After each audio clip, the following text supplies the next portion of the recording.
On behalf of the Press Information Bureau, I welcome you all to this press conference on the Interim Union Budget presented by the Honorable Finance Minister, Srimati Nirmala Sitharaman in Parliament today. The Finance Minister is joined by Honorable Ministers of State for Finance, Shri Pankaj Chaudhary ji. Open the floor for discussions and questions and answers. Thank you. Over to you, Minister Ma'am.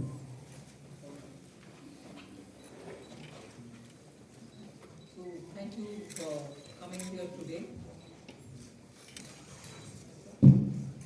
Thank you very much for coming here today. Slightly longish opening remarks. I tried to cut it down, but over and above what you heard me say, I just want to give the overall perspective, so I'll take a bit longer than I desire. See, this is an interim budget presented just before the election, obviously. The four large things that I want to draw your attention to is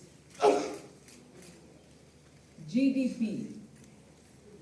You get the numbers, you see it and so on, but I want to bring in this dimension, that governance, development and performance. On all these three heads, I'd like to say what actually we have achieved, because that forms the backdrop. So, on governance, this budget speaks from a position where we have delivered on development, we better manage the economy with correct intentions, correct policies, and correct decisions. So it's a governance with care, conviction, and confidence. If that stood for the GDP's of 7% growth, fastest growing economy in G20, all parts of the country participating in the growth. Price stability and inflation management, handling the health and economic fallout of COVID, build out of physical, digital and social infrastructure.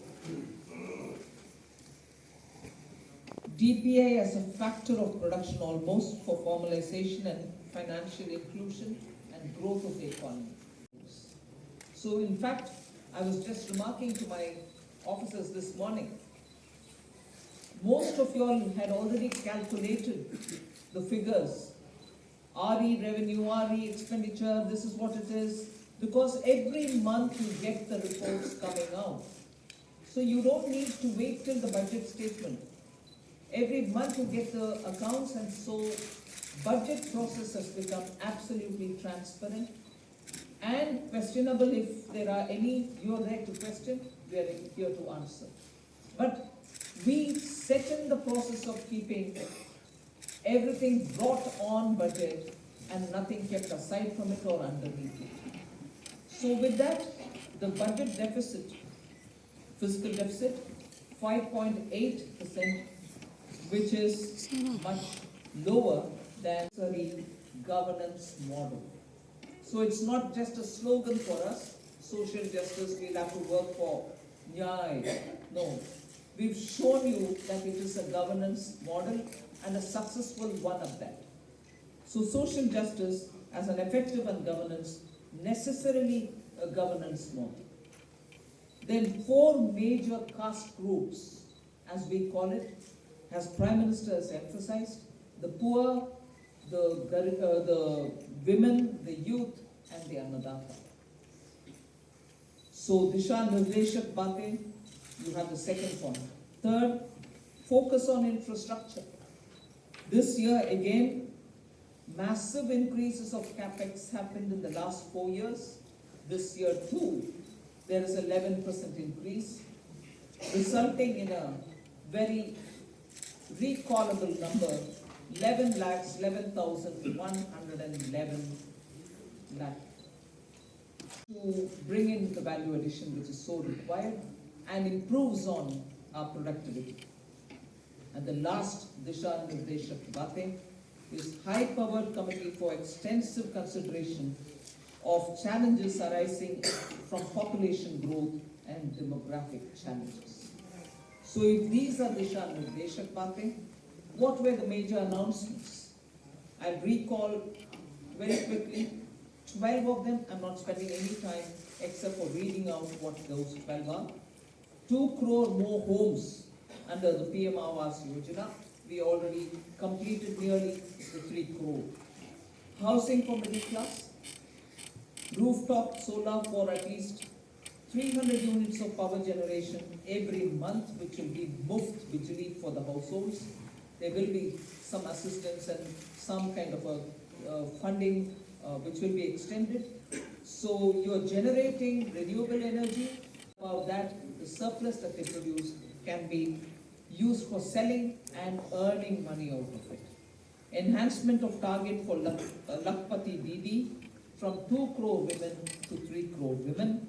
Preparing and empowering the MSMEs to grow and compete globally. Aligning regulatory environment for them. The 6th is making sure that the eastern region, and when I say eastern region, towards Vikasit Bharat 2047. And eastern India, I've missed out on West Bengal, please add it. Bihar, Jharkhand, Orissa, Chhattisgarh and West Bengal.